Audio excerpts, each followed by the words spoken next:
Ladies and gentlemen, boys and girls, welcome back to the only podcast produced by three winners of IMSA's Spirit of the Race Award. That's right, you're tuned into the Check Engine podcast. We're streaming through Anchor.fm or anywhere else podcasts are streamed. As a matter of fact, most of our listens come from other. So we're still trying to figure out where other is, but yeah. So my name is Nick. With me, as always, my two co-hosts. Andrew, you have a new accessory on your mic today. I do. We're testing, what is this thing called? A foam thing? It's a condom. Yeah, it really, really makes this mic look very funny. And it's a microphone hat. Yeah, it's not a pop filter. I think it's just called a wind deflector. Something like that. Could you call it a fairing? Yeah, no, you really could. So we'll see. We're trying some new stuff with the new mics to get the best sound possible. We're trying to sound more professional than we are. Yeah. I don't know if it's going to work. No, because the content will still be garbage. There's no saving that. There's nothing we can do to the mics that can help that. Tristan, have you done anything to your mic lately? I've twiddled the dials a little bit because it got messed up when I put it in my bag, and that's about it. Well, there you go. Left it as is. As I mentioned, we aren't pros, but you're all listening anyway, so we thank you for that. We don't want you to just listen. We want you to reach out. We want you to talk with us as well. You can find us at checkenginepodcast.com. We do have our own website. How about that? And we have an email there, inbox at checkenginepodcast.com, or you can find links to all of our socials and everything else. Our blog is there. Links to our episodes are there. Pretty much anything, anywhere you want to go that's CEP related, checkenginepodcast.com is the place to start. Andrew, take us through our topic. Well, you see, last week, Tristan made fun of me for getting upset about the overuse of the word iconic. So, in order to make him regret ever speaking to me, this episode will be dedicated to overusing the term iconic in pursuit of bettering car culture. I think it's funny that he thinks this is what's going to make me regret ever speaking. I think that day has long passed. But no, what I have done is compiled an overly long list of iconic cars as presented by the internet. Just lists, so not iconic American cars, not iconic movie cars, not iconic European cars, just iconic cars. I pulled from that list. I made a note of how many times a certain car appeared, and we're going to talk about it, and we're going to fix this because this is too much. What I have here is too much. So we're going to dissect each one of these cars. Does it deserve the iconic badge, is what you're saying. And what does it truly mean? You know, there's a lot. Was there any criteria on these lists that you found? Because there are multiple different lists that you pulled from. Was it just iconic cars? There was no time frame. There was no other criteria. Just iconic cars, period. End of story. And the really messed part is, I didn't count all the cars I found on the lists because some of them were really dumb. So I compiled a list of 72. Of those Jesus Christ, man. I know. Of those 72... All right, folks, we're in for another marathon episode. Hope you're ready. Indeed. Of those 72, 60 appeared on more than one list. Several appeared on multiple. I think there's a few here on 6 or 7. So we're going to take a look at this list and see where it takes us. Sounds like fun. Sounds like a great thought exercise. A voyage of discovery. Exactly. Absolutely. But first, as always, we begin these episodes with pace laps. Does anyone have a pace lap that they'd be willing to share? As per usual, I have an inverse neat car. It's so weird and bad that it was neat. I saw an actual jalopy. Like, Google jalopy. It's like a, old-timey term for a bad car. And I saw one. I thought it was just like a rust bucket. Yeah. And it very rarely does it live up to like what you see in like movies, for example. It's like, oh, that couldn't be real. It's a movie.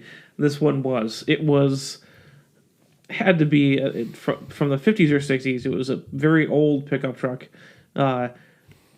It had been at least 3 other pickup trucks at one point in its life.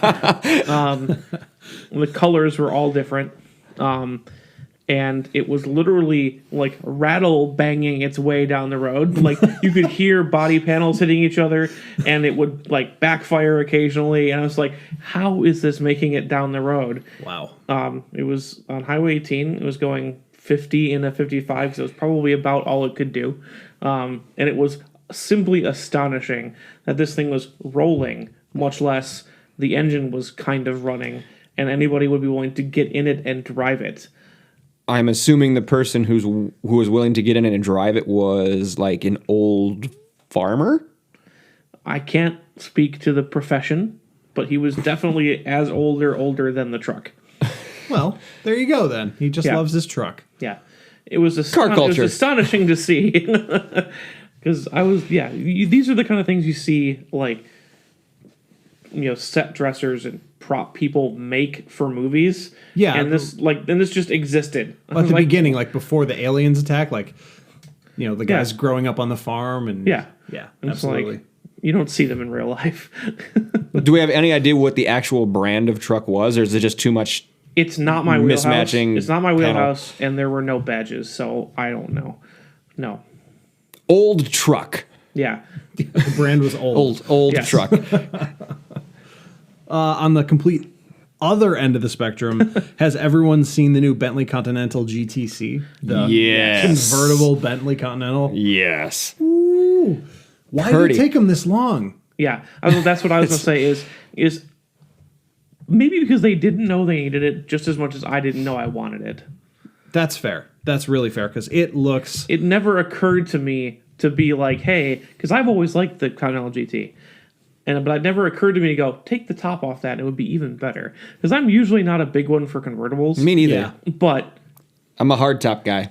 a Coupe guy. grand touring vehicle of this magnitude with a drop top is going to be fantastic, and it looks great. It really looks fabulous. It's really pretty. Also pretty, I see Andrew just pulled it up. Is it pronounced F8 or Fate, Tristan? I vote that the internet says it's fate. It's the F8, was it? F8 Tributo. Oh, yeah. The new car from Ferrari. Oh, my God, it looks incredible. Highest horsepower from any normally aspirated Ferrari engine. And it's a V8, and they made 10s and 12s. Yeah. So that's something. I mean... And it looks gorgeous. It really does. It's...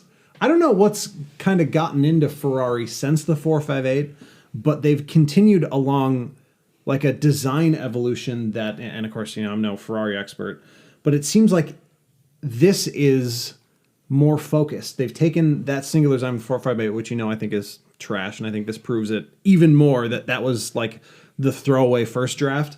But they're on this single line of design for all their vehicles. Mm-hmm. And this seems like the peak. This has to be the best this Ferrari design can look. Because I don't know how you improve from this. It looks perfect. Yeah, it looks really, really, really good. Yeah, when you go down the whole lineage, starting at the 458, 488 to now. Mm-hmm. You got the Pista in there. You've got this is clearly the best it's been. Oh, man, is it good. It's awesome. Look it up, folks. Ferrari F8 or Fate Tributo. Hey, Nick, I wonder how much the new Corvette's going to look like this.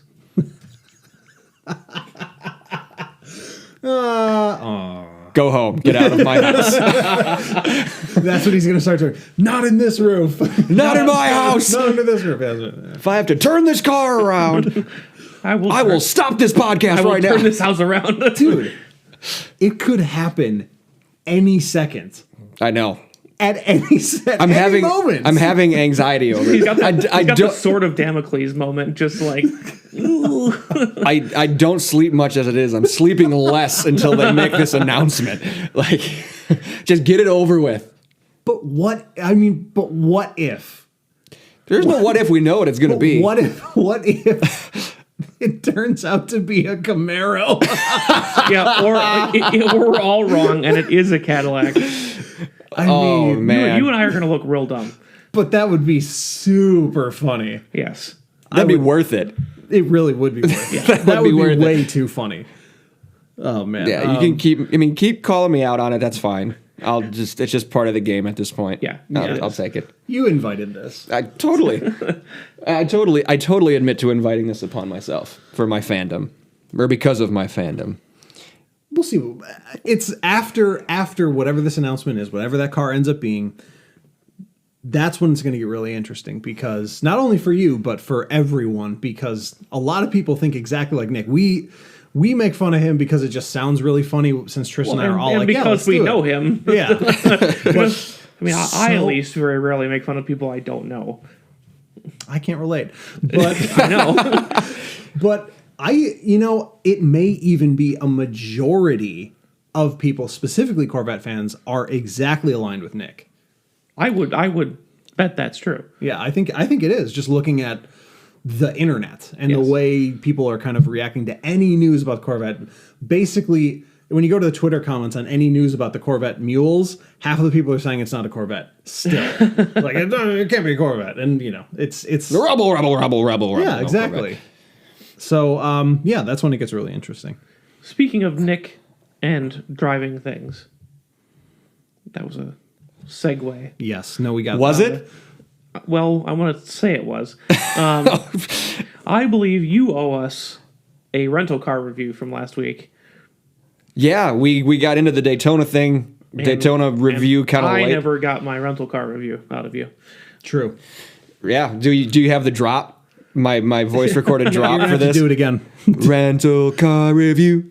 Boop. There you go. All right. Yeah, there you go.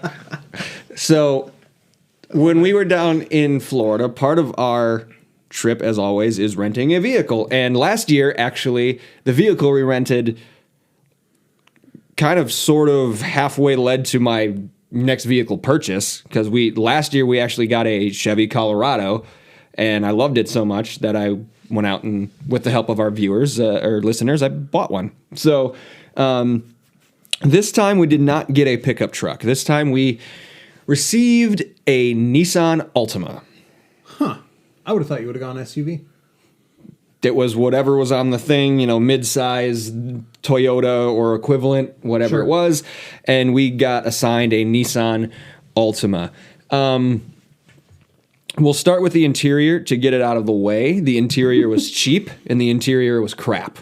Oh yeah, Nissan makes, Because Nissan. Yes, they make because terrible interiors. Yes. because Nissan. But besides one faulty sensor, which I'll get to in a second, that was like the only real negative piece of this car. Nissan's mechanically and in the way they drive and the way they respond to your input. We didn't do it wasn't like a full-on road trip like you did, so we don't have like 18 hours to try different settings and all this kind of stuff. Like, we drove from the airport basically to racetracks, and most of it was in heavy traffic. It was a lot of stop and go. I mean, everyone floods. I mean, Disney won coming into Orlando, and then add on top of that the race weekend. Like, there wasn't a lot of open road that we really got to test anything on. But anytime we did get some space, I guess you can call it, to at least try to get over 45 or 50, the car was amazingly responsive on throttle input. Steering input was... I actually told my dad, I don't know if I'm just used to SUVs and trucks being lazy, but the steering was so tight on it that in parking lots, I felt like there was no power steering. I'm like, Dad, is this steering wheel tight to you? What's going on? It was just it was a new sensation from what I drive on a daily basis. We had one of the... And my dad and I were intentionally trying to get this thing to trip because we couldn't find a pattern, but the front collision sensor wasn't working properly. So it would just go off at random points and say there's this loud beep in the car, and then it would say I forget what the message was. Obstructed sensor cannot, some error message kept popping up, and we're like, okay, we're gonna try to figure this out. just because the beep was annoying us and we didn't know how to shut it off. So we were trying to figure out what made it go off so we could at least avoid doing that. And it was completely random shit. Like there was no, like we tried stopping incredibly close to somebody. We tried stopping way far back. We tried like pulling out to pass someone almost like a bump draft when we got like right on their bumper and then like whipped across a lane really quick to see if that would set it off. Like, meanwhile, everybody in Florida is cursing them. Yeah, we were driving like Maniac and Ultima. yeah, we were driving like total dicks trying to figure out what was making the sensor go off, and we couldn't figure it out. It seemed completely random. I can actually tell you about that. Yeah, because I wrote about it in my blog that just came out, in the day we're recording this. It probably has the same. It's probably a level 2, just like level 2 AV, just like my wife's Kona. So those front collision sensors don't work when they fucking feel like it. Right, that's what it seemed like. So no, genuinely, this is the absolute truth. So my wife was having the same problem just after she got her car. We actually called the dealership because it was going off. The front collision sensors were turning off all the time. That is how they work. They turn off when there's too much traffic. They turn off when there's not enough traffic, when it's too dark, when it's too bright, when it's dirty, when it's foggy, when it rains, when it snows, when it sleets, or not. or none. Which, to be fair, from an implementation of technology standpoint, makes total sense. Because these are collision detectors that are going to apply the brakes for you. Exactly. And you don't want them to do that whenever they want. You want them to do that when they're supposed to, or not. Yes. You're exactly right. It's far better. Because you don't want to be just cruising along and then have the brakes lock up on you. Apply, so I get why, but it also means that they're utterly useless. Well, just on the near side of it. But yeah, you're exactly right. And I didn't put that in my blog, which is probably, somewhat, at least dishonest, because I do understand that as someone in technology, whenever there's an error in reading that sensor data, you want that sensor to turn itself off and not take any action. Yes. Right. For a period of time until it can reset. Fail off. Yeah, exactly. Yes. So, I mean, if we could at least found a way to mute it. Like, I don't care about the message showing up on the screen, but the beep would just come out of nowhere, and it would... So is that one like continuous? No, it would just be beep! And then we're like, what was this? And we'd look at the dash, we'd look at all the gauges, and then, there's that error message. Like, the first couple times, like, it got us, like, coming out of the airport. And then, by the second... third day of the trip, it was oh, Jesus Christ. Again. No, I mean, I have no way to tell if that's normal, but... Right, it was just annoying. And it at the very least seems to be a standard occurrence for that kind of sensor. Yeah.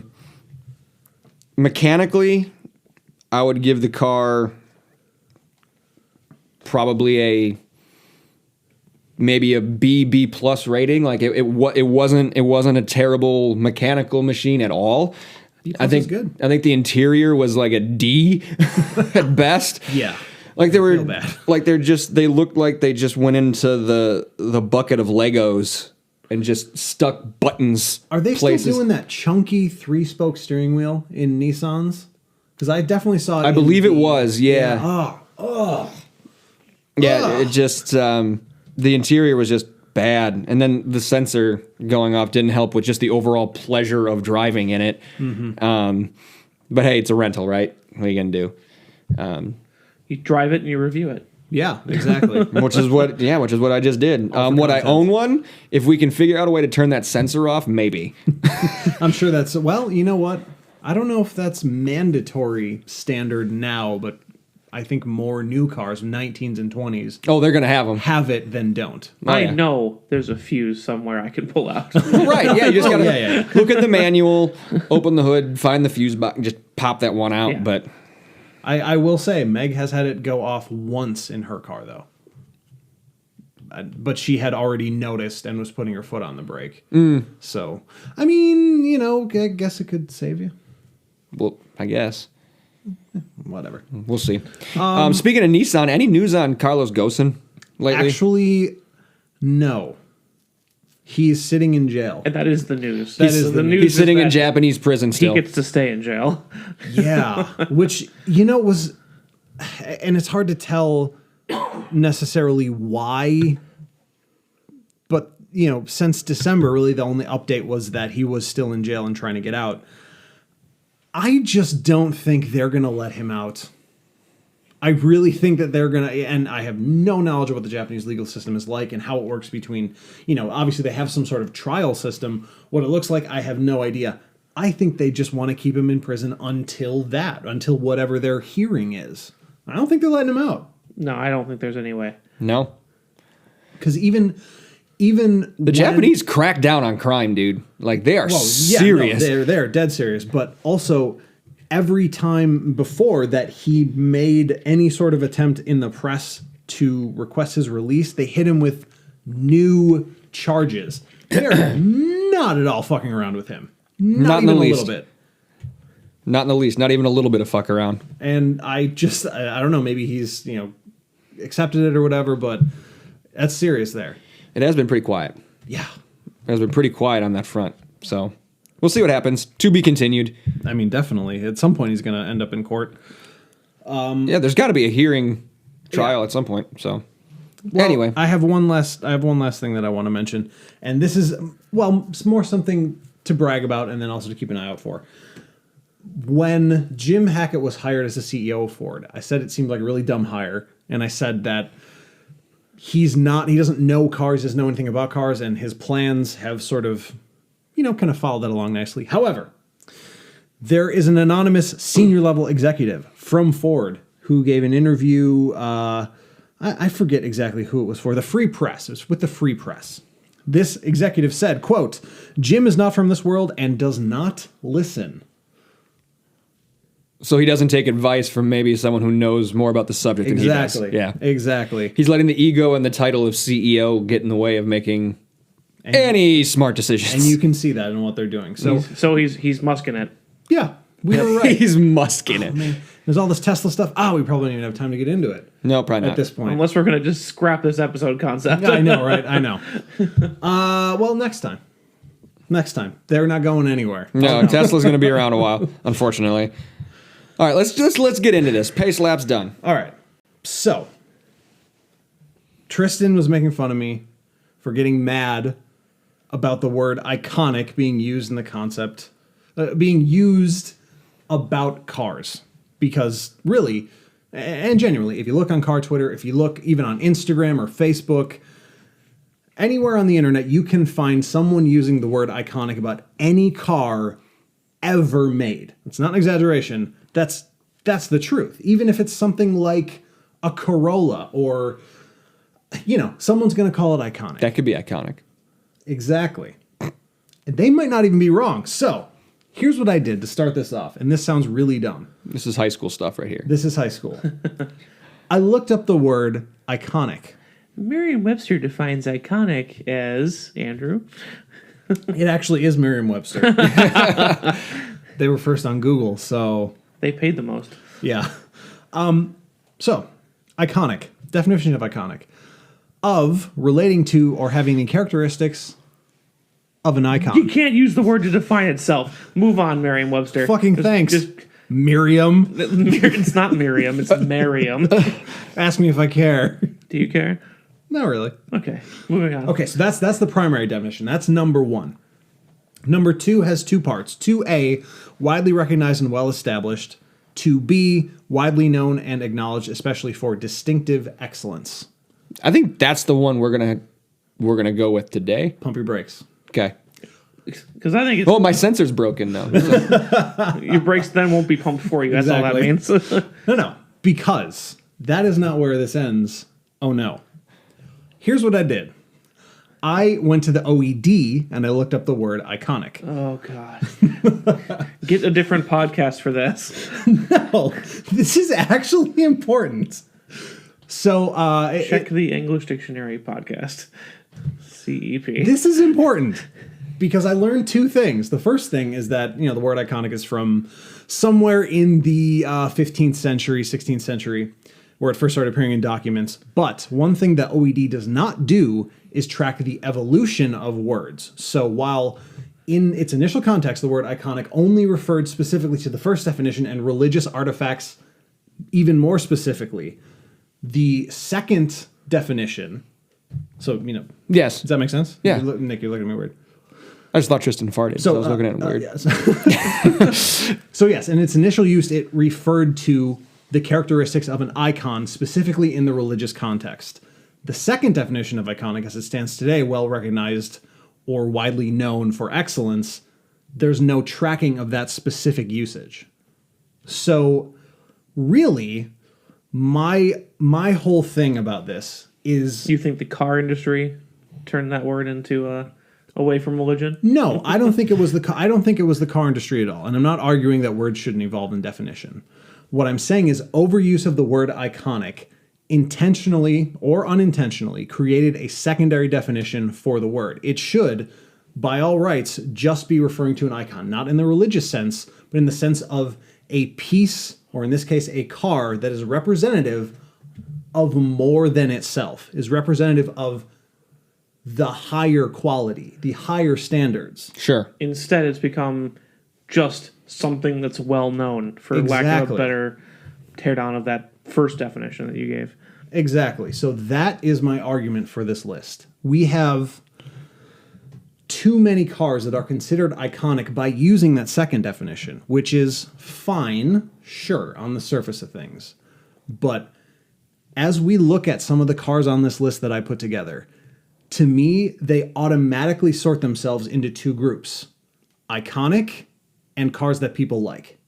It kind of happens on its own because this list is all over the place. And I really mean all over the place. So I don't really know the best way to start. What's the first... Excuse me. What's the first car on the list? We can start there. But how do you want to do this? Like, we're just going to list them off and then say yay or nay and debate them? Because I don't know if we're going to be able to get through 72, in the next 3 days. So. I think Next week and a half. I think what I'm going to do, we'll start this way. I'm going to pull the number one most iconic car according to the list. It appeared on the most lists out of all the other cars. Mm-hmm. And then I'm going to give you an example of a car that only appeared on one list. Okay. So, Hit me. From these 10 lists or whatever it was that I looked at, the car that appeared on the most is the first generation Ford Mustang. First generation? Mm-hmm, the very first generation Ford Mustang. Some gave various years. Most of them cited a stupid green one because, So there's that. First generation Mustang versus Acura Legend. Does anyone even know what an Acura Legend is? I've never heard of that. Nope. It's the car that came out before the Honda Accord. So are they calling wait a minute. If you're going by, if there's the definition, representative of something larger than itself, more than itself, if that laid the groundwork for the Accord, which is a staple all over the place now. But you can just have the Accord. It doesn't have to be the car that came before it. You can just have the regular Accord on the list if you want. But it represented the beginning of it. Doesn't matter. It represented something that wasn't that and that no one remembers. Exactly. No one at this table even knew what a Legend was. The problem is we're looking at very specifically at the definition of iconic. If you're talking about like transformational or somehow important or underrated because they did all this stuff for the car industry, sure, maybe, but it isn't an icon. Exactly, and that's another thing. Cars that are not iconic aren't garbage. We just need to have fewer icons. Right. Here's another example. In my mind, a car that's iconic needs to be so iconic, just saying the name gives anyone who knows even a little bit about cars a full representation of that car. Veyron. Yes. Iconic. In the truest sense. Nearly religious. Absolutely. Absolutely. And just saying that word to anyone who knows even a little bit about cars, they picture the entirety of the car. They know how fast it goes. They know how powerful it is. They know how big the engine is. And I mean, that is an icon to me. That is something that just the name, we wouldn't even have to say the brand. We don't even have to say it. Or you can just say Bugatti, and people will only think of the Veyron, even though they have a new car that's faster and better. It doesn't matter. Yep. That's an icon. And very similarly, one of mine that I had been thinking of is literally one word, just like Veyron. It's, it has If you say Quattro, I swear what to he's gonna God. say. that's what I'm going to say. That's what he's going to say. Yeah. Because though, it has gone on to define, like, it was one car, it was a model. It was not just the all-wheel drive system, it was just the Quattro. Mm-hmm. And it went on to define how that company made cars forever. I completely agree with Quattro. And even though, I believe, Lancia still has more rally wins than Audi does with the Stratos and a few others. Mm-hmm. When you say Quattro, the king of rally pops to mind because it is that image that everybody thinks of. And I think that's what iconic is, even though Stratos is a great car, and you might argue it's iconic for its own little subset of people. Mm-hmm. For the world, when you say rally car, a lot of people just think of Quattro. I can definitely see an argument for that, especially in America. Yeah. Mm-hmm. I think in Europe, I think the Stratos would probably be maybe the first car most people think of. Or newer stuff, because it's still going on there. Yeah. Yeah. Rally stopped being a thing here right after the Quattro was done, basically, in the 90s. I mean, another great example, and this one is actually the opposite. If I say DeLorean, everyone thinks of one car. But it's not is it the only car DeLorean ever made? I don't even know. Yeah. Admittedly. But yeah, just the DeLorean. The DMC-12 is the actual name of that car.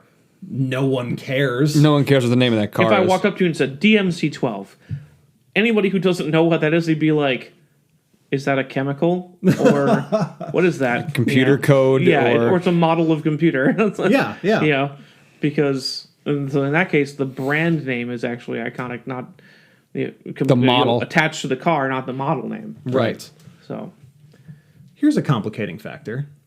We talked, I just said, the Ford Mustang first gen was the most voted iconic car out of all these lists. So can that car really be iconic?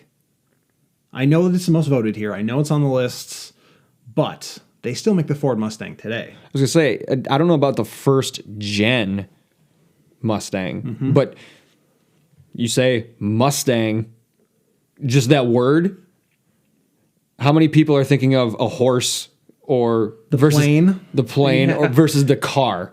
Yeah. I would bet that people think the car first. I definitely think people think of the car. When I think of Mustang, weirdly, and I don't even know why this is, I think of the Fox bodies, which is really kind of weird. Maybe I was just subject to Ford's advertising at some point. Yeah. but when someone says Mustang, I almost always can't help but think of it in plural. And it's like the whole stack all the way from the first Mustang to the new one. Really? Like watching the evolution go.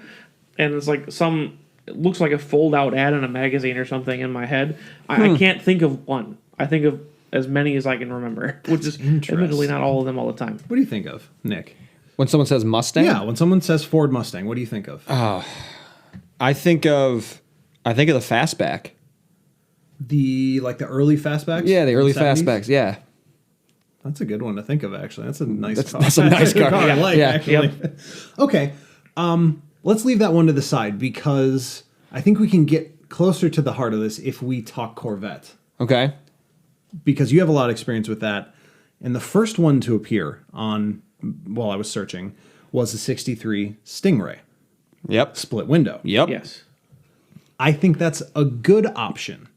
But other ones that have appeared on the list, like the original, which I don't really even know what it looks like. The first Corvette ever, I don't even know what that looks like. It looks unlike All the any rest of them. of the rest of them. Well, yes. The only thing it has similar is the fact that it has the same name and also uses 4 tires and a steering wheel.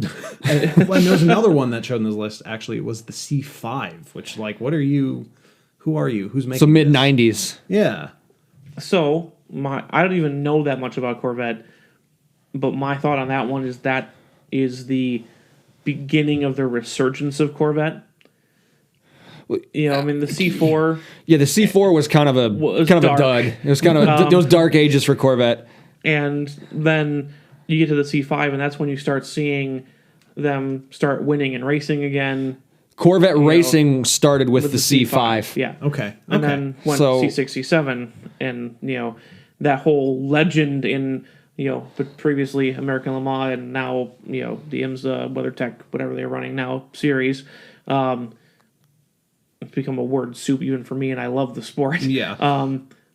It started with a C5, and I think that's probably why that pops up in the list, because it started this whole recent thing. You like, yeah, sure, the first one, but really, like, the first run of really cool Corvettes was the split window, and that went for a while, and then it was kind of dark ages, and then the C5 picked up again. Well, I would even say the C3, like the, you know, late 60s through, what was that, all the way through the 70s almost.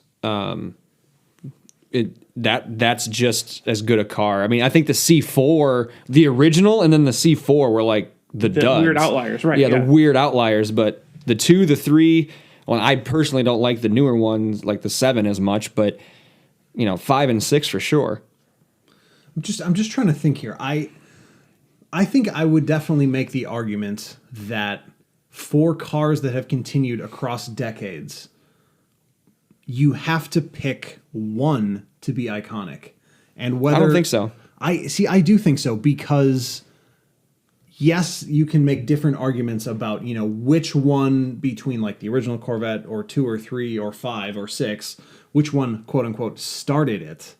I really think that even out of that lineup, and even if we look at Mustang or any other car, we'll look at a couple other ones that have multiple model years, there's going to be one that really stands above the rest. And I would make the argument for the split window when it comes to the Corvettes. If we have to choose one, yes, the split window. But I argue against having to pick one model because of the fact that it's been so enduring. Like, you don't get that with the Veyron because it's a supercar. Like, they make one, and Right. there's not iterations of it that go on and on and on and on and on. I think it's part of the iconic status is that it can continue to be Top of mind. Yeah, like at any time between 1953 and now. now you can say Corvette and people immediately think of what you're talking about. They don't think of some small sailing ship. I don't know. No, it was named after a tank. Oh, right. Yeah. It was named after a tank. Yeah, well, Corvettes are ships for the most part. Okay, let's suss this out a little bit, because I think this is important. Let's look at 2 modern cars. Okay. Let's first think about them together. The Miata and the Prius, both of which showed up on 5 lists. So I definitely think there's an argument to be made for the Miata and the Prius both being iconic cars, because both of them changed or have become beloved of different parts of car culture. Yes. But they have a similar problem to the Corvette and the Mustang. They're both in production now. While they haven't had runs that are as long, I'm hoping that by looking at cars with a shorter run, we can get a fix on whether or not one model out of a range should be picked to be iconic, or whether you can pick the whole name, or, you know, because I feel like there has to be some kind of, feel like we have to make a choice there for some reason. Like between the Miata or the Prius? No. Between whether or not a car's name, you know, a whole range can be iconic, or whether it's one model out of that range that has sort of jumped the car up. I think I'm always... Go ahead, sorry. I think that it seems like a cop-out answer, but I think how you have to make that decision is there actually one that had a larger impact than the others? Like, there are some, like the Miata had an impact, and it continues to have the same impact today. So I think even though it was at 20th anniversary, Yes. Yeah. with that special one that I want very, very badly, you know, but it still is the same thing, you know, for the Miata. It's, you know, a small, relatively inexpensive, hitting way above its weight sports car that has become everything from, you know, the local club going out for their 35-mile-an-hour cruise to people like Josh tearing it up in them, and, you know, spec Miata. More all that kind of Miatas are stuff. raced than any other car in the world. Right. So I mean, it's everything in quite the package, and that's the impact that the Miata has had. Sure. Not just the new one, not just the old one. Now you can argue like, okay, does the new one, does the new one have the highest impact because it's technically the highest performing, or does the oldest one have it because it's the one that kicked it off? But really, it's like when you take the conceit that it had to start somewhere, and you look that it kind of continues to do the same thing over the course of its life, for like the Miata, I say you have to go with just that name. I think that's good. I like that. I agree. Now I'm gonna add another point to this. So distracted by him farting over there. Jesus. The door is closed in this room as we record too, and the fan is not on. That's all right. You guys will live. Anyway, where was I? Right. You're not professionals. Thank you, Nick. You have to look at the entire run of the car, no matter how long it is, whether it's a 50-year run, a 20-year run, because cars like that, they add so much to car culture. There's almost their own subculture around those, whether it's a Corvette. For Miata, in some cases, maybe more than half of the cases, a lot of these are the standard in their class. This is what other manufacturers are trying to attain, right? Mm-hmm. You hear about Ferrari killers. You hear about, can anybody, compete with the WRX? Can it, like they define and set a standard for a category and a culture. Yeah. So it doesn't matter if it's a C2 or a C5. Like it's still a Corvette. It's still they're in the same category. You can put the Mustang, even though I'm a GM, you can put the Mustang right up there too. Like they are they set this standard for what others are trying to achieve in that space, and the Miata is doing the same thing. And it's got to be the whole run. Yeah, whereas I think comparing the two, the Prius wasn't even the first one. True. The insight was they happened to do it the best right off the bat. But then, like, the Prius name got turned into all these other models that are now getting pared back because they weren't iconic. They were, they were not very good, and they're going back to just their kind of weirdly oblong Prius roots because that's what worked. So would you say no to the Prius altogether? No. I would say, much like a lot of other things, I mean, like taking it away from cars for a moment, because you can compare iconic stuff across the board. Of course. The iPhone. Not the first smartphone, not the first touchscreen device, but really put it all together in a package that people really identify with smartphone. Mm-hmm. Even in video games where they're not allowed to use real smartphones, they're all takeoffs on the iPhone for the most part. Yeah. And so that's the that's kind of iconic there, in the same way that the Honda Insight was the first one, but it wasn't great. But it wasn't. It was uninspiring and looked weird, weirder even than the Prius. Yes. And had these weird like wheel covers and a bunch of other stuff that made it intractable to a lot of people.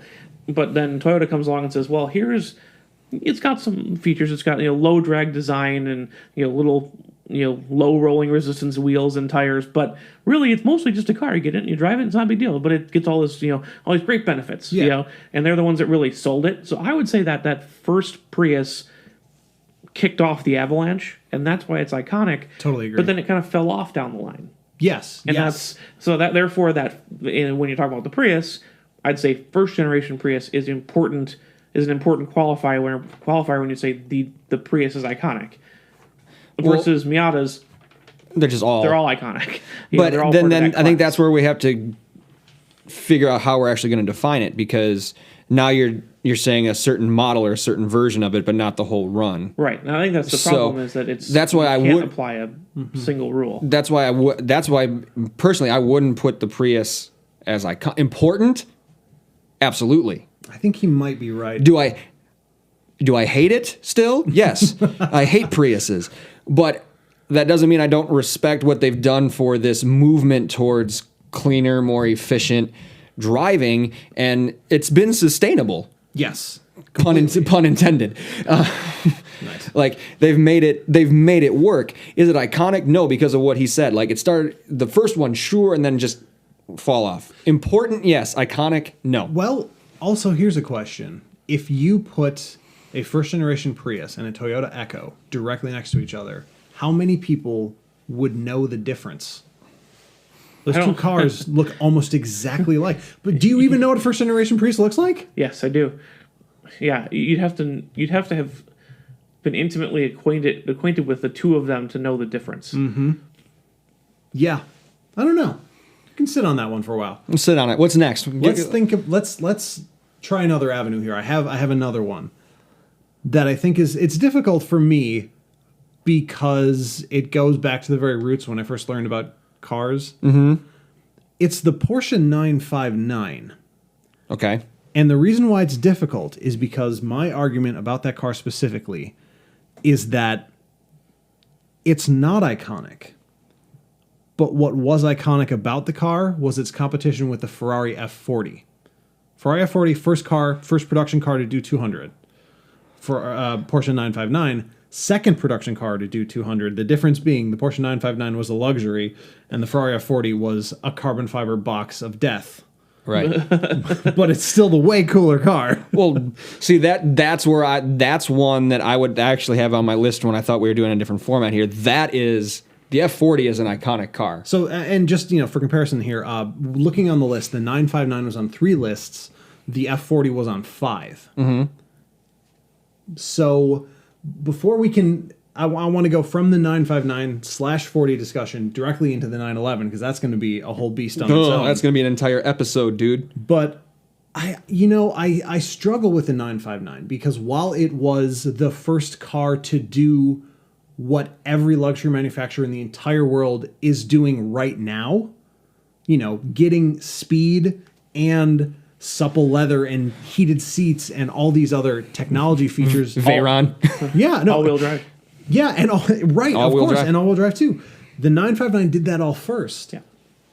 But I still don't think that car is an icon.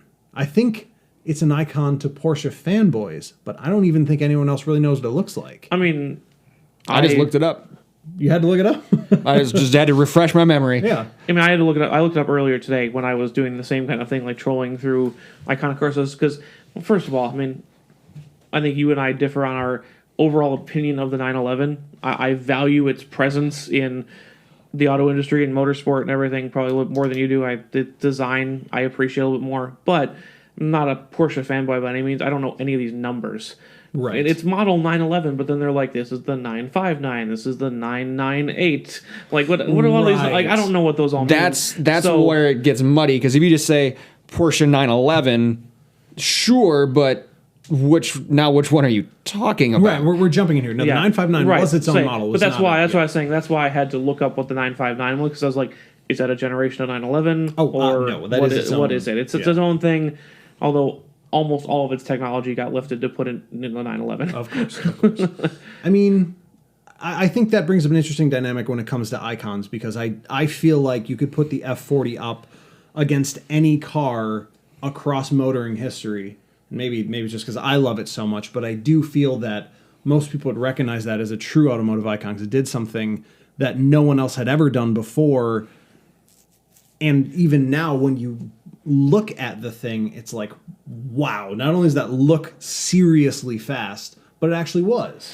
Well, and that's kind of getting back to, I talked about how it's got to be a run of cars, but there's car companies that don't make cars in runs like that. So in cases like that, the Veyron or the F40, it has to be an individual model because that's all there was. Mm-hmm. And yes, 1,000% the F40 is an icon. I don't think, if there's anybody out there who doesn't think the F40 is an icon, at us so we can delete you. Just save the argument. We want you to respond, but not with that. Yeah. Whereas, kind of comparing, the supercar genre, because most supercars, they get made for a few years and they generally go away with like minor facelifts or revisions, kind of changing it enough to give it a different model number. Like we talk about 458, 488, fate. Yes. But something that, other than some minor technical tweaks and facelifts, the R8 has run forever. True.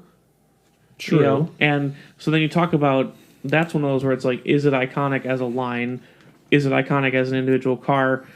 Or is it iconic at all? That's on here You know? too, but it was only on one list. Yeah. And it's like, but that's a way, because like, you can compare them, but then you throw in things like the R8 and then that formula is ruined. It's just going with how just kind of, this is a very difficult task we've set ourselves. So then let's get right into the 911. Which is even makes it worse. Yeah, this is gonna make it. This is gonna. Which complicates things far. I think maybe it might be the most complex one yet, because what you have, to my eyes, is a car rooted in really the most basic element of mass automotive manufacturing.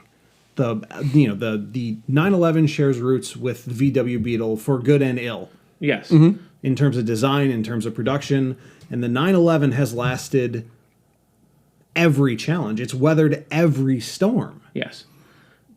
Largely, and this sounds kind of weird to say, but largely unchanged. The car is still fundamentally the same as it ever has been in terms of placement, layout, blah, blah. Obviously, they get bigger. Power plant differences, changes in size. Yeah, absolutely. But, yeah. So, on that merit alone, it has to be an icon. Yeah, I think it's one of the, because as much as I'm not a Porsche fanboy, I think there are better options out there for people who want to even drive cars. Right. But I think part of why Porsche is so popular is because it is what people think of. Yeah. They get that C-suite corner office and boom, I'm going to buy my 911 because that's what's done. That's the done thing because it's such an icon. Middle management is BMW. Upper management is the 911. Yeah. Or nowadays, for whatever reason, the Panamera. Well, yeah, you got to move that family around. I was gonna say you got the kids. Buy another car. I always prefer the Jeremy Clarkson argument. When Hammond had the 911 and he had the R8s. Yeah. Hammond said, I took the kids to school and work this morning, and Clarkson said, I didn't. Who's the daddy now? I mean, that really made me laugh. But I think that when you say sports car, for a lot of people, and even me, if you were to like surprise me on the street and risk me panicking and doing something untoward. Hey, Tristan, sports car. If you were like to pop around a corner and go, sports car, I'd be like, 911. And, honestly, yeah. That's... Yeah. And I that think might be your first That's step. kind of like the litmus test for icon. As That's a good point. Can I surprise you into an answer? And that answer is what the icon is. As a platform, I don't think there is anything that's more ingrained in car culture than You can say iconic. It's cool. than the 911. But so the platform, yes, iconic, but it's just now they've got the 912 and the 998 and the 996 and the even GT2 and the GT3 and the GT. And even within that, you get the 911 Turbo, the Targa, and the 4S. And there's and the 4S Turbo and the Targa 4S.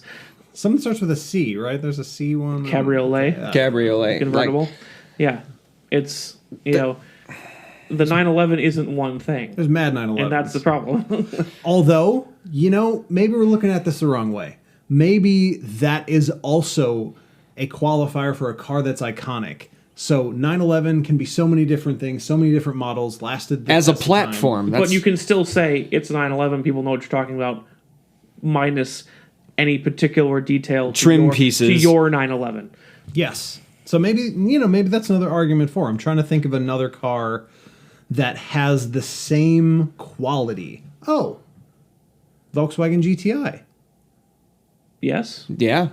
The same basic layout, same basic recipe, decently fast engine, nice suspension, good shifter in the middle, 4 doors. And a big old space in the back to carry a small refrigerator. Exactly. I mean, yeah. Don't carry a refrigerator in your GTI. It'll break the refrigerator in the car. Don't do that. But you could. You could. Yeah. We don't recommend it, but you could. So maybe we're looking at that the wrong way a little bit. Maybe if you can take the basic recipe for a car like that, and you know, same with the 911 GTI, if you put a little car together, a little hot hatchback together, you're making a GTI competitor whether or not you want to. If you put a engine in the rear of your car, you're making a 911 competitor whether or not you actually want to. If you're super not lucky, doesn't matter where you put the engine, you're still making a 911 fighter. Yeah, You know. like every sports car. Every sports car. Yeah. Which is, I think that's kind of, I was kind of quiet under my breath. I don't know if anybody heard me earlier, but I think that's it's the reluctance to try to fight the 911 that actually spawned this auto industry term, the Boxster fighter. Mm-hmm. Because nobody's putting their engines in the back. No. So you can't really compare them. But everybody always says, you know, it's like the TT Boxer fighter, that weird thing Lexus made for a while. Yeah. Boxer fighter. Yeah. Like, I think it's something that people shy away from trying to compare it to the 911 because nothing really is. And that can also, I think that also speaks to what's iconic. It's the whole iconic thing is this weird game of left and right. Yeah. You know, it's like if you're comparing everything you make against it, it's iconic. Or if you can't compare anything you make against it, it's also iconic. Yeah. Okay. It's weird though. So here's two more that I think are interesting, and they're both very similar. The first one is the Acura NSX, and the second one is the Ford GT/40. So both of these cars have existed more or less throughout history. How far back does the NSX go? 90s. Okay, the GT40 was 60s. Correct. I'm just saying. But they also took it away for like 30 years. Right, but there have now been two generations at least. There's an of old both of one these and a cars. new one for these cars. Correct.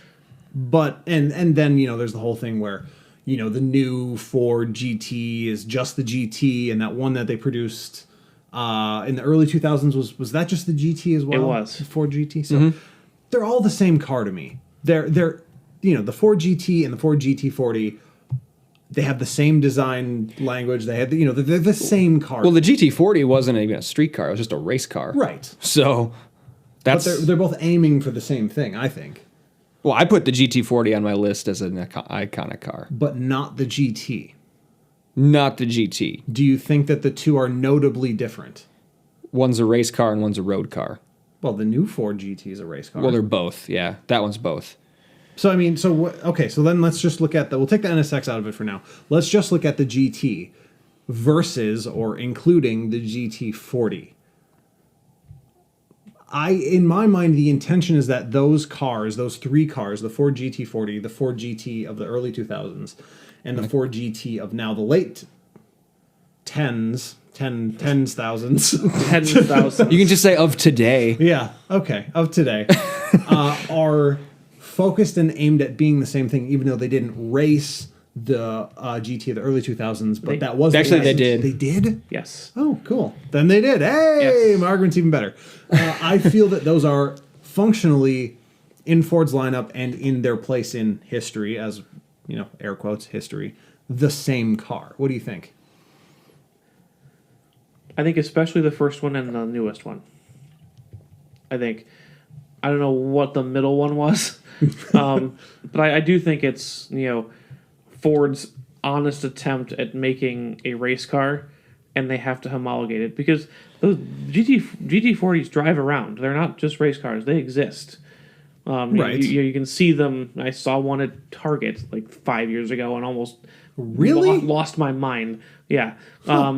So Must have they been And you like- didn't bring that up on Neat Car News ever. yeah, You didn't think to- 5 years ago when we were doing this podcast. We don't date it. So He's been bringing lies this whole time. He didn't see those cars. So they make some to homologate them. And if you're Ford this time around, they don't even make you homologate them before they let you race them. Right. You know, I think the middle generation GT was built. Was it some kind of anniversary or something like just symbolic. I actually think it was an anniversary, and also they were intentionally building it to be the fastest car in the world, and it was that for like a week. Yeah, because that's how this works. Yeah. But the first one and the most recent one were Ford's attempt to build a race car that they had to put on the street, so they did. And they went out to prove that they could make, a high-class race car. And they did. And I think that's why they're so similar. But I don't find the new one as iconic as the original one. I think I definitely agree with that. And I think it's because it's contrived. I feel like the first time through, it was, the Ford family, like, I am tired of getting, our faces punched in by Ferrari. We need to do something about this. And literally pulling out all the stops, and I can't remember, either very nearly or actually killing people to get this testing done. And, like, I think one person did die testing. Yeah, and it's like, like this unholy crusade to dethrone Ferrari. And I think that story makes that car iconic because in the end it then did. I listen up, folks. This might be the only time you ever hear this comparison. Uh-oh. Based on what we just talked about a little bit earlier this episode, I compare the GT40/GT with the Prius. Sure. In that... Yep, that's the only time that sentence ever been said. Exactly. In that the first one was great, very important. The Prius dipped. Ford GT40, amazing car, amazing story. Dipped with the early 2000s one. This one's kind of come. It didn't sustain. Right. Well, it didn't sustain. I think a better way to put it might be that the first one, true icon. The other two have just been chasing the dragon ever since. Yeah, I think it's. But does that fall into iconic though? If we're going by runs, the first one, I think the first one. I don't think you can escape that one at all. And I think so. That's like an exception to the rule. It's so iconic. We talked about earlier how other companies try to make cars to fight that. Ford had to make a car to fight the memory of that car. They've had to make two, and it didn't work. Either time, yeah. They're still putting... Honestly, the current Ford GT is the supercar I never remember. Well, here, they still put the Golf livery from the first Ford GT40 on every other GT they've ever made to make you think of that first one. Yes. You can't get around that car being iconic. Everyone's eating member berries. Member? I mean, yeah, kind of. So just the GT40, but not the entire line. That's interesting. I actually agree with that conclusion, though. I didn't think I would. But I think that you're both right. And I'm just kind of looking through here to see what other oddities are on here. And stuff that got, like tons of votes. The VW Beetle, do we want to go down that road? I think it was one of the... Reluctantly, yeah. Yeah, because when you look at... Because you're talking about, like... all these like Duesenbergs and all those other things earlier when we were kind of discussing, it's like things they're never going to make on this list. Mm-hmm. Even stuff like the Ford Model T. Okay, great. It's kind of started cars and it brought a lot of the production around, but literally. For better or worse, propaganda from a fascist regime or not, the Volkswagen is the people's car. Yes. Because it was designed to be a car that would mobilize entire countries. And it did, and it still does. And it mobilized more than just its parent country. Right. It mobilized Mexico and all of large swaths of Eastern Europe. Yeah, and all South America. And, a good portion of the United States in the 60s and 70s. Oh, the entire West Coast. Yeah, I mean, so... genuinely. If you lived west of Salt Lake City for a time, you drove a Beetle. Even if you didn't own it, your friend did, and you drove it. Right. Yeah. Right. So I think it's something that when you talk about the icon of kind of commoditized cars, I think the auto industry almost started with the Volkswagen because it was so, even though America was buying cars, the world wasn't at the scale that America was, and the Volkswagen is what unlocked that for the world. Okay, so I'm not disagreeing with you, but that brings up a question here. If we're calling the Beetle an icon because of the fact that and we agree on that, Yes. what about the Model T? Talk about assembly line, car for everybody. I mean, the first Can you was the tell Model me- T. Okay. Can you tell me what the Model T looks like? Please describe it to me in even general detail. All right. So it had 4 wheels. Yes. it we had got 4 that. wheels. It had this exterior. Doors. Yes. No.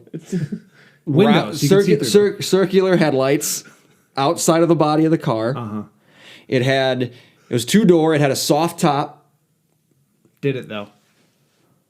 Some did. Some did. Some did. You get the convertible option. I don't know what the Model T looked like. And I know it looked like other cars. I couldn't pick it out of a lineup of 2 cars. If both were Model Ts, I wouldn't even pick the right one. A lot of the Ford model cars, I do get confused. Model A. They were always Model black. T. Are you sure? Yes. Because that was the famous quote. The Model T comes in any color you want as long as it's black. He saved money. Every car was black. You don't get a choice. Yep. That must be a different model. I mean, that car could very well be an icon. I don't know what it looks like. I mean, I know roughly what it looks like, but I couldn't describe it. Yeah. I think most people do though. Just because you don't. Yeah. I think you start running into, although usually a logical fallacy, you start running into slippery slopes, like how far back do you go? It's like, well, if the Model T's an icon, is the Benz patent Motorwagen Thank you. Yes. an icon because it's the first one. That's exactly Well, I was just going. I was wanted to say. I was just going by the whole because of the commoditization of it, because of the fact that it's a car for everybody. Henry Ford was doing that 30 years before the Germans were. And that's a really good point. In impact, it definitely has the stature of an icon, the Model T. My struggle with that car specifically is that I don't know / I don't care to know anything more about it than the fact that it existed. So, I mean, it feels like better minds than me should decide on that because maybe I'm just like too much of a casual, to really. Well, like I said, I can't tell you the difference between a Model A and Model T. And I think most people would struggle, but maybe that's Whatever. Maybe that's a fair assessment of the car itself. Maybe because of the Model T being so successful, we now think that any car that looks like that, including the Benz, which kind of look like the same, we just think Model T. I don't know. Yeah, I mean, it's, That's what what is that one there? You see a picture. It kind of looks like a Model T. yeah, it could be, Right. It could be a Hupmobile or whatever. Or like all those stupid metal, old-timey, like, car shop signs. I just assume they have a picture of a Model T on it. Yeah. But Yeah. maybe it's not a Model T. Maybe I've never seen a Model T. Maybe you don't just know. But the name is still ingrained, right? The name Yes. and the story. Exactly, and what it does. So Honestly, the theme that I'm picking up on is Does it have a story? it does have a story. We've had so many rules and then an immediate exception to the rule. The only one that we haven't really had is, you mentioned it in your blog, is there a narrative? Even if it's not a legend like the GT40, right, there's the narrative around the first generation Prius. There's the narrative around right up to us making fun of Nick. What is a Corvette? Does the narrative end when it goes mid-engine? right. Like that interest in its story, in the narrative around it. I think that's something that we can settle on as making an icon. Back to the earliest ones we were talking about in this episode. The first car to feature, what is it, like 4 turbochargers and Yep. 16 liters and go 200 zillion miles an hour. Yep. The first rally car to use all-wheel drive. I think it's something that, the F40, the first 200 mile an hour car. First production car 200. Yeah. Like all of them have some story around them I think it's something that we can maybe. Does the Miata have a story? Yeah, I think it's the answer to everything. Yeah, That's true. and it's not necessarily. It's not this hero's journey necessarily of a legend of like the GT40 fighting Ferrari, but there is a story. There's a narrative about the car, and it's like it brings. It's a sports car that is literally everything. Yeah, more Miatas are raced. Said yourself, more Right. Miatas are raced than any other car. Okay. And more Miatas are driven at 35 miles an hour by aging hairdressers. So it's everything. Yeah, it's. I mean, I don't know where we're at for time. I know, like, the general idea is to get this list cut down to 16 because we're getting into March Madness and we want to do a bracket of these. Let's talk the NSX, and I've got 2 other names here that I just want to throw out to the group to kind of get a gauge on. So NSX, I think it's tough. I think that it's not an icon because while the car is incredibly desirable and has a very powerful attraction to people who know what it is, if you're not already inside, you don't know. You probably think it's a Corvette. In all honesty, if you see an original NSX driving down the road and you don't know what it is, you might think it's a Corvette or some weird Mitsubishi, or you don't know what it is if you don't know what it is, or an Integra with a body kit, or a Prelude with a body kit. Sorry. Yeah. I think not an icon. Controversial choice, but I agree. It is a tough choice because people in car culture, it is a car, but I don't. Not yet. It's funny you should say that. There's potential. The ceiling is there, but I don't think it is yet. Speaking of one that's related, there is a car that did not appear on any of the lists that I looked at. The Toyota Supra was not on any iconic car list that I looked at. Because they all saw the new one.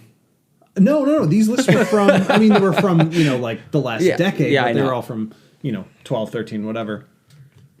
Just going off of what you said, Nick, there is such a cult following for something like the Supra and something like that. Does a cult following mean an icon? No, that's exactly. The difference. And I think that's where the NSX is at this point. Yeah, and I think part of it is because it's like that, the people who know. So like the NSX, it's this like fantastic supercar beater for Honda prices, right? Mm-hmm. And for the Supra, honestly, as much as people may like a lot of the rest of it, the legend of the Supra isn't the whole car; it's that motor. It's just the engine. Correct.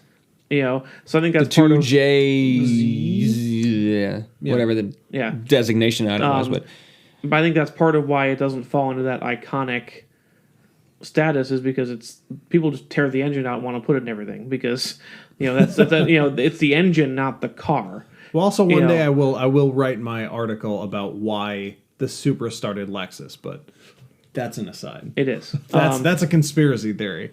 So, and I'm going to put that out. We can discuss this a little bit on air with folks. I don't think you guys can vote me down. This is a democracy. I don't think anybody's going to be interested in listening to us pare a 72 car list down to 16. No. We're going to do that off air. But we're setting the stage for how we're going about doing it. We're trying to figure out what our criteria are going to be so that when next episode we have our 16 car bracket, then you'll be able to know how we got there. So go ahead. So NSX cult following. Not yet an icon. Does the WRX get that same treatment? That actually didn't appear on any list. The Evo did, but not the WRX, which I think is actually kind of bizarre. And an affront. Okay. Calm down. Calm down. However, I actually don't think you're fully wrong, Tristan. I think that in the same way that the Quattro is the representation of rally going all-wheel drive, I really think that the WRX and not the Evo, because the WRX lived and the Evo didn't, is the representation of modern rally since the 90s. It's one of one at this point. Like I've written about in the past. Blog, It again defines a category. In this case, it is the category. Yeah. I absolutely think it's iconic, and it wasn't on any list, which is bizarre to me. I agree. And and it has the pedigree to back it up. Rally wins and championships and and then and you take the flip side of all the coins too. Sales numbers outside of rallying, like because we always talk about race on Sunday, sell on Monday, and that worked for the WRX. And the it doesn't work for a lot of other cars. we talk about being, and we had mentioned before. I think I said it. I don't know. It's been a long episode. The being ingrained in culture and the subculture. Oh my God. How many WRX gangs are you in now? Well, Andrew might have gotten us in another one on Instagram. They keep following us on Instagram. Yeah. But there's so hashtag- many different clubs dedicated to the WRX. Every time I hashtag Subaru, genuinely, a new Subaru Owners Club follows. Owners us. Club parts supplier. Parts supply store. Yeah, that was our latest one. Yeah. Okay, so that was a pretty easy answer. Yes, on the WRX. I think What about yes. the Skyline GTR? That was on here. Yeah. But only the R34. On all the lists I look at, Because that's the one. it is the one. But I say no. I say no to the whole line, actually.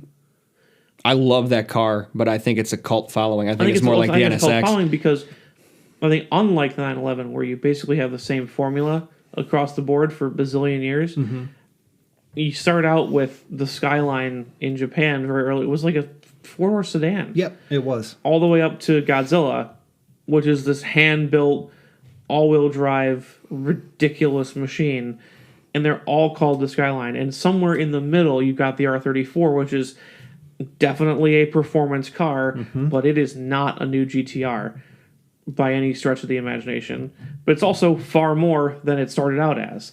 You've got this spectrum, but that by definition, it's not the same thing. It's not. I don't think it's an icon because it's a zillion different cars. I agree with that, and I also think that though it has incredible narrative power, I just think it's too unimportant in the greater story of cars. Honestly, I think that I have kind of two thoughts about it. The first one is that the R34 got its lunch eaten by the WRX.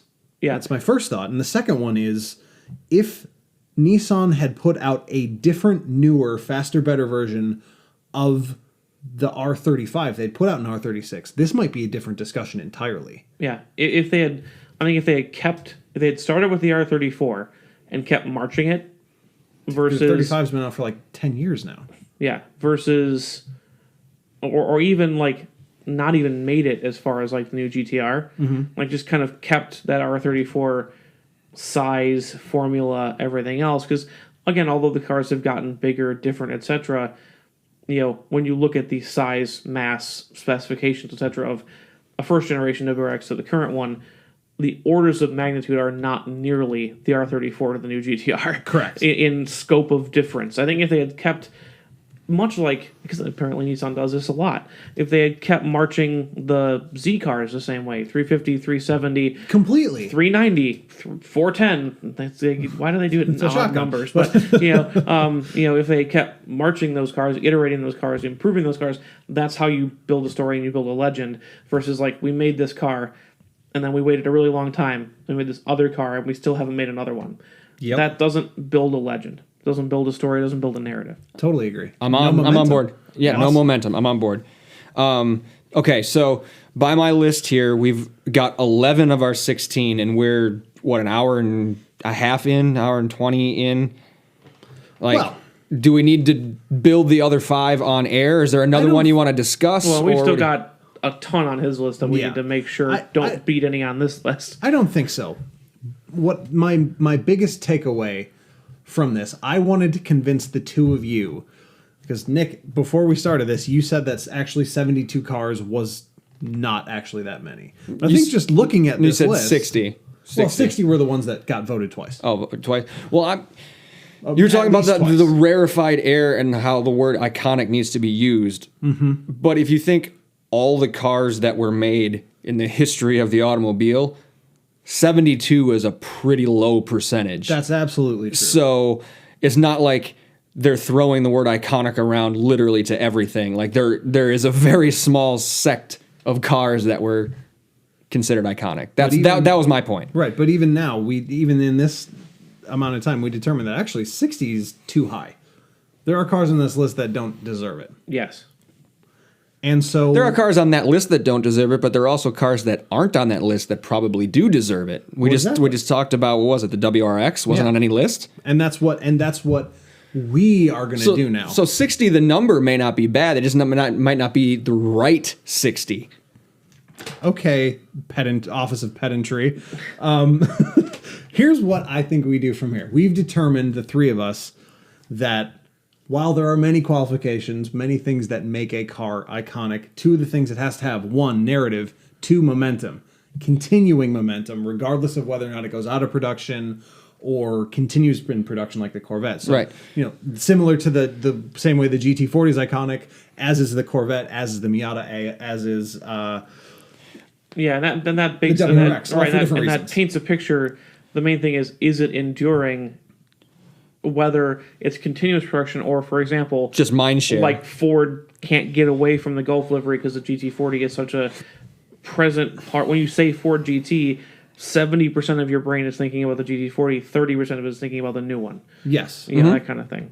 So right. So we can come up with, the next time we come on air, we'll have hashed out the remaining 4 or 5, whatever we need, and we're going to have a bracket of 16, and in true March Madness fashion, survive in advance. Mm-hmm. We're going to get it down, and we're going to pick a winner, the most iconic car. It's going to get bloody, I think, because, we have to pick one. I honestly think getting the final 5 weeded out, and the seeding, how are we going to seed this? Seeding is going to be really tough.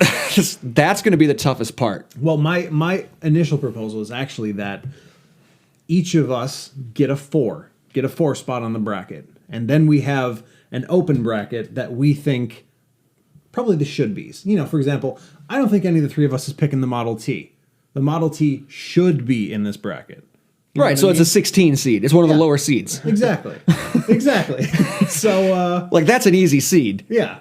I think this is going to be really fun. I'm really looking forward to finding the most iconic car of all time, and that will be inarguable. We will use whatever car we vote as the silhouette of note for the rest of time. This is inarguable.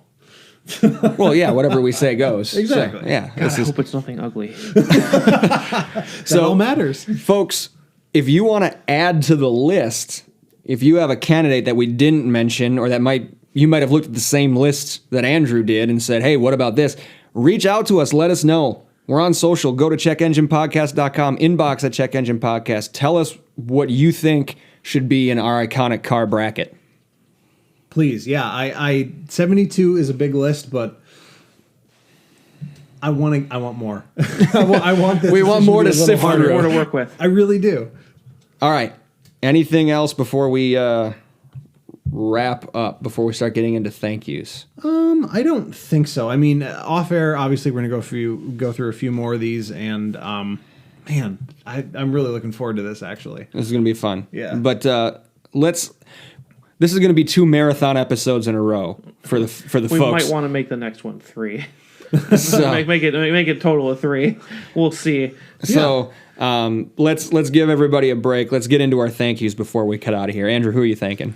I mean, I just want to thank people who passionately love cars, even if I hate them. Maybe especially if I hate them, because I would never ever force myself to think about a 911, but I think I pretty convincingly defended it tonight. So I like the mental exercise.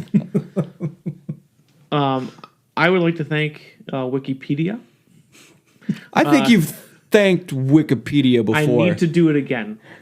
It's worth it, because I told you in person earlier today that I was like, I don't know if my depth of car knowledge is nearly enough to do this episode, because then like you, Andrew, I came to cars late and my scope of interest is narrow.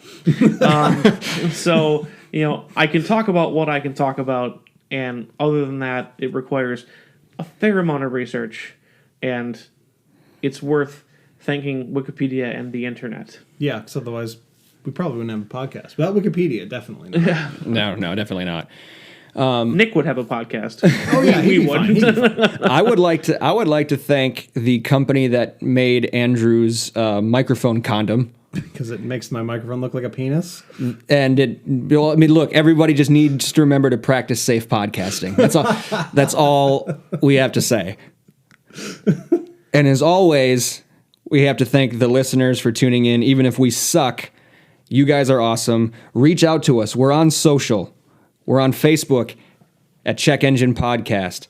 Andrew, we're on Twitter, aren't we? Yeah, at Check Engine Pod. And we are aggressively on Instagram at also Check Engine Pod. True, we are. There you go. We're on all Instagram. 3 major socials. If you're really into what we're doing, we also have support pages. Please take a minute, take $1, throw it into our support pages. It comes out as better content for you. We're at Anchor. There's a support page at anchor.fm, and there's also a Patreon page, patreon.com/Check Engine Podcast. Don't forget to review us any place where they accept reviews. We just got another review on Apple. Awesome. So Thank you. And it was a 5-star. Excellent. Even thank better. you. Gotta love that. Even more thank you. So folks, take a second and do that as well. But until next time, thank you once again. We cannot wait to talk to you again. Take care. Bye.